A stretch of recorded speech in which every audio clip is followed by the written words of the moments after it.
2026 ଭାରତ ଓ ପାକିସ୍ତାନ ମଧ୍ୟରେ ହୋଇପାରେ ଭୀଷଣ ଯୁଦ୍ଧ। ଆମେରିକାର ଏକ ରିପୋର୍ଟ ଏଭଳି କିଛି ସଂକେତ ଦେଇଛି। ଏହା ସହ ସେ ଭାରତକୁ ସତର୍କ କରାଇଛି। ଆମେରିକାର ପ୍ରମୁଖ think tank council N foreign relations ବା CFIର ନୂଆ ରିପୋର୍ଟ ସତର୍କ କରାଇଛି ଯେ 2026 ଭାରତ ଓ ପାକିସ୍ତାନ ମଧ୍ୟରେ ଭୟଙ୍କର ଯୁଦ୍ଧ ହୋଇପାରେ। କାଶ୍ମୀରରେ ଆତଙ୍କୀ କାର୍ଯ୍ୟକଳାପ ହିଁ ଯୁଦ୍ଧର ପ୍ରମୁଖ କାରଣ ହେବ।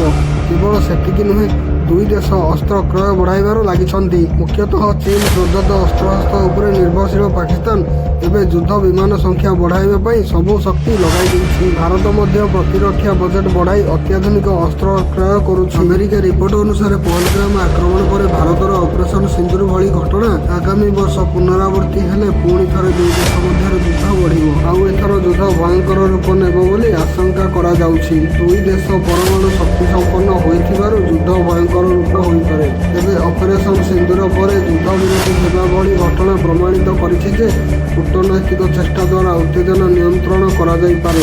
ରିପୋର୍ଟରେ ଆମେରିକା ଓ ଅନ୍ୟ ଦେଶଗୁଡ଼ିକ ଏହି ଉତ୍ତେଜନା କମାଇବା ପାଇଁ ମଧ୍ୟସ୍ଥତା କରିବାକୁ ପରାମର୍ଶ ଦିଆଯାଇଛି।